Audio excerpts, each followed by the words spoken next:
The three main phases of public procurement. First phase, procurement planning. Today, we will discuss the three main phases of public procurement, starting with the first phase, procurement planning. During the planning phase, a government body decides which services and goods to buy and when to make those purchases. For instance, in Zambia, if the Ministry of Health identifies a need for medical supplies, they will plan the procurement process to ensure that these supplies are available when needed, particularly during health crises.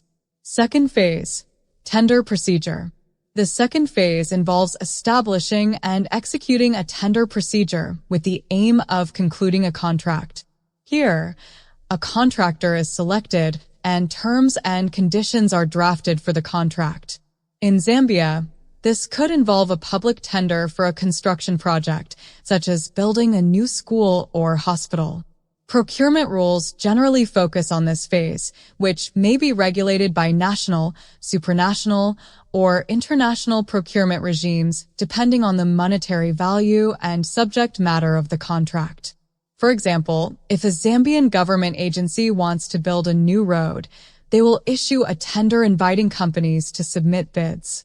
The agency will evaluate these bids based on predefined criteria to select the most qualified contractor.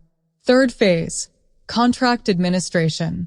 The third phase is the process of contract administration or management, which aims to secure effective performance. This phase ensures that the contractor meets their obligations as outlined in the contract. In Zambia, this might involve regular site visits and progress reports to monitor the construction of a new bridge, ensuring that it is completed on time and within budget. The goal of public procurement and contract administration.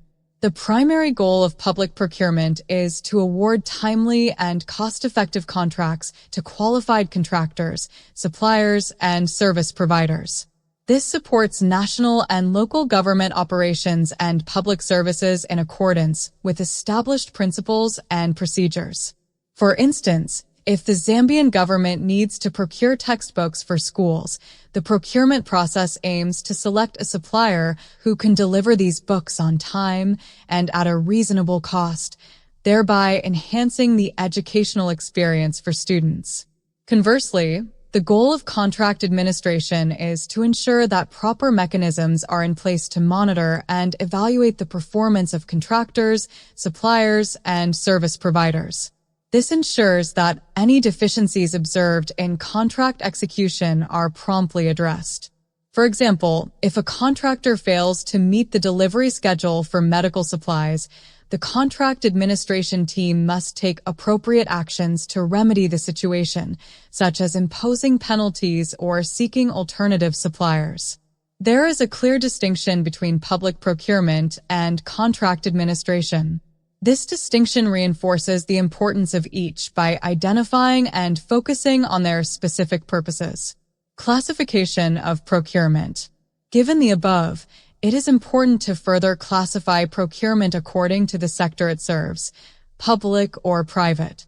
The classifications we will use are public sector procurement, private sector procurement, project procurement.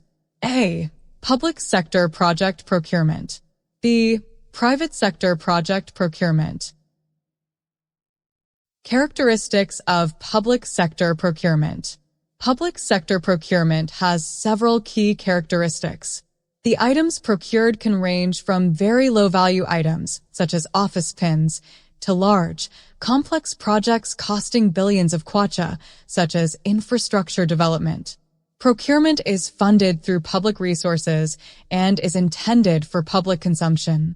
For example, the government may procure vaccines for public health initiatives. Public procurement is supported by three main pillars: legal, institutional, and organizational frameworks. It is a participatory function that involves various stakeholders, including taxpayers, consumers, the private sector, and government entities. Due to its complexity and bureaucracy, public procurement often requires centralized purchasing through tender systems.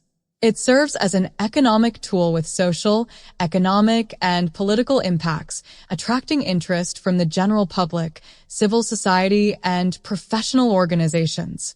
Public procurement takes up a significant portion of the government budget, often ranging from 50% to 60%.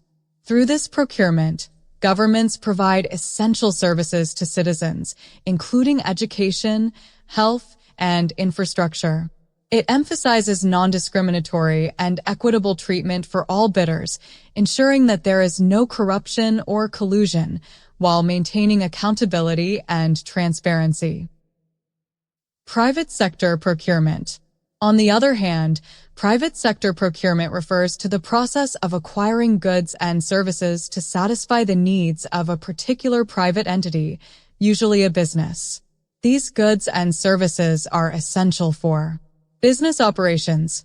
For example, a local Zambian business may need stationery, furniture, and office equipment to function effectively. Production processes. This includes all goods and services needed to meet customer demands. For instance, a Zambian manufacturer may procure raw materials necessary for producing consumer goods. Differences between public and private procurement. While the terms procurement and purchasing are often used interchangeably, they have distinct meanings. Purchasing typically refers to the acquisition process in manufacturing and other markets, whereas procurement is primarily associated with the public sector. In Zambia, the central and decentralized governments procure various goods, services, and works annually, using the term procurement rather than purchasing to encompass the entire acquisition process. Public procurement is held to high standards of transparency, integrity, accountability, and exemplary behavior. These values must be managed according to existing governance mechanisms, which often differ from those in private purchasing. Additionally, public procurement faces a multitude of stakeholders, such as citizens, politicians, civil servants, labor unions, and taxpayers, each with differing and sometimes conflicting objectives that must be considered. This structured lecture outlines the phases of public procurement and highlights the goals, characteristics, and differences between public and private procurement, using relevant examples from the Zambian context.